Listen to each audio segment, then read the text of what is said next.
പ്രിയപ്പെട്ടവരെ, ഇന്ന് ഞാൻ സംസാരിക്കാൻ ആഗ്രഹിക്കുന്നത് മനുഷ്യ സമൂഹത്തിൻ്റെ നട്ടെല്ലായ സ്ത്രീയുടെ ജീവിതത്തെക്കുറിച്ചാണ്.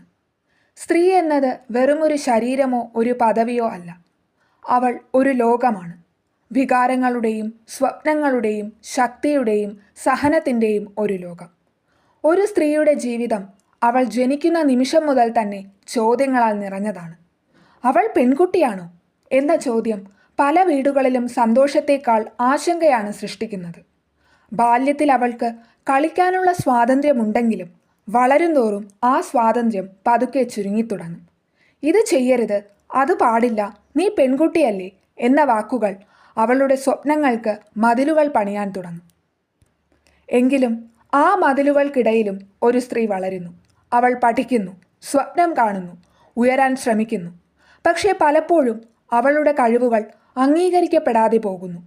ഒരു പുരുഷൻ ചെയ്യുന്ന കാര്യങ്ങൾ പ്രശംസിക്കപ്പെടുമ്പോൾ സ്ത്രീ ചെയ്താൽ അതവളുടെ കടമയായി കണക്കാക്കപ്പെടുന്നു. വീട്ടിലായാലും ജോലിസ്ഥലത്തായാലും സമൂഹത്തിലായാലും സ്ത്രീക്ക് എല്ലായിടത്തും ഇരട്ട ചുമതലകളാണ്.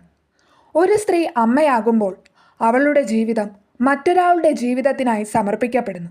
അവൾ സ്വന്തം ആഗ്രഹങ്ങൾ മാറ്റിവെക്കും, സ്വന്തം വേദനകൾ മറക്കും, സ്വന്തം സന്തോഷം പോലും കുട്ടികളുടെ ചിരിയിലാകും കണ്ടെത്തുക. അവൾ ക്ഷീണിച്ചാലും പരാതിപ്പെടാറില്ല. കാരണം അമ്മ എന്ന വാക്കിന് പിന്നിൽ അളക്കാനാകാത്ത ത്യാഗമുണ്ട്. അതേസമയം ഒരു സ്ത്രീ ഭാര്യയായാലും മകളായാലും സഹോദരിയായാലും അവൾക്കുള്ള പ്രതീക്ഷകൾ അവസാനിക്കുന്നില്ല. സമൂഹം അവളോട് പറയുന്നു, നീയെല്ലാം സഹിക്കണം, നീയെല്ലാം ക്ഷമിക്കണം, നീയെല്ലാം പൊരുത്തപ്പെടണം. എന്നാൽ ഒരു സ്ത്രീയുടെ മനസ്സും മനുഷ്യ മനസ്സു തന്നെയാണ്. അവൾക്കും വേദനയുണ്ട്, അവൾക്കും കരയാനുള്ള അവകാശമുണ്ട്, അവൾക്കും ഇല്ല എന്ന് പറയാനുള്ള ശക്തിയുണ്ട്. ഇന്നത്തെ കാലത്ത് സ്ത്രീകൾ പല മേഖലകളിലും മുന്നേറുകയാണ്. വിദ്യാഭ്യാസത്തിൽ, ശാസ്ത്രത്തിൽ, കായിക രംഗത്ത്, രാഷ്ട്രീയത്തിൽ എല്ലായിടത്തും സ്ത്രീകൾ സ്വന്തം മുദ്ര പതിപ്പിക്കുന്നു. പക്ഷേ അതിനൊപ്പം അവൾ നേരിടുന്ന വെല്ലുവിളികളും കുറവല്ല. സുരക്ഷാ പ്രശ്നങ്ങൾ, മാനസിക പീഡനം, വിവേചനം ഇതെല്ലാം ഇന്നും സ്ത്രീയുടെ ജീവിതത്തിൻ്റെ ഭാഗമാണ്. എങ്കിലും സ്ത്രീ എന്നത് ഒരിക്കലും തളരുന്ന ഒരു അസ്തിത്വമല്ല. അവൾ വീണാലും വീണ്ടും എഴുന്നേൽക്കും.